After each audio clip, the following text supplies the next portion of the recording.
পৃথিবীতে সর্বপ্রথম কৃষিকাজ করেছেন কোন নবী জানেন? আদম আলাইহিস সালাম। আর এমন কোন নবী নাই আল্লাহ পাকের যে নবী কৃষিকাজ এবং পশুপালন করেন নাই।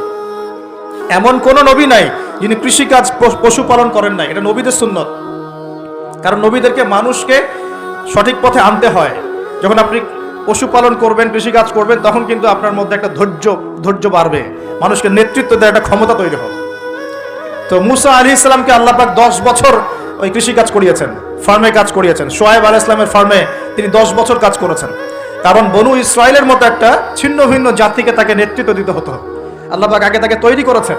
আল্লাহ বলেছেন ওয়াসতানাতুকা লিনাফসি, আমি নিজের জন্য তোমাকে তৈরি করেছি আগে।